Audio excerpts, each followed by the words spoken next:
ভাইয়ের নির্বাচন করি অনেকেই কইতাছে টেহা খায়া ইসমাইলে ভিডিও বানানো শুরু করে দিছে।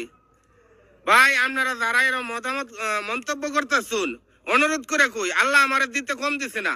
দেখুন ভাই এই যে এই বাড়ি আমি ভিডিও বানায় করছি, তারপরে আমি অনেক কিছুই করছি। আমি নিজে এই রাস্তাটা করে দিছি জনগণ রে, এই রাস্তাটা আমি নিজে করে দিছি। কেউ আমার 10টা টাকা দিছে না। আওয়ামী লীগ সরকার আছেন এই রাস্তাটা যেবেলা করছি, আওয়ামী লীগ সরকার আছেন আমার 5টা টাকা দিছে না।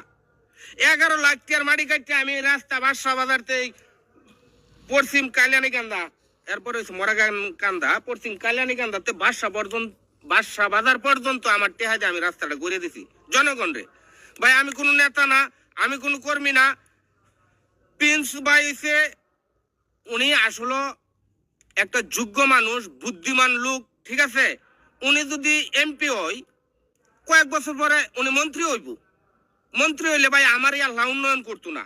হালুয়াঘাট এবং দুবাওরাবাসীর সকল দিক দিয়ে উন্নয়ন হইব ভাই, যেটা সঠিক এটা আমি কইতাছি।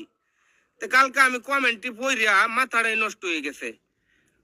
টেয়া খায়া ইসমাইলে ভিডিও বানানো শুরু করে দিছি। এ ভাই আমি 10 দিন ধরে ঘুরতেছি এই নির্বাচনের পিছে।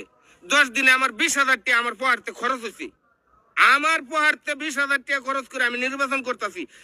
একটা টেহা আমার বাড়িটা বালিথান্দা, আমার বাড়িটা বালিথান্দা। কোনো কর্মী কোনো নেতা কইতে পারবো ইসমাইল 10টা টাকা দিছি মোটর সাইকেলে 1 লিটার তেল ভরার জন্য? আমার পোহারতে টেহা ভাঙ্গা 20,000 টাকা ভাঙ্গা পয়ফুলা হান লইয়া এনো ভোট চাই হেনো ভোট চাই কেলে গিয়া চাই। আমাদের উপজেলা হচ্ছে গরিব, চেষ্টা করি এটা কিভাবে উন্নয়ন করা যাইব। আমার জীবন তো ভাই শেষই, আমার বাচ্চা কাচ্চা আছে, ভাই বাচ্চা আছে, তাদের জীবনটি কিভাবে মানে সাফল্য হইব।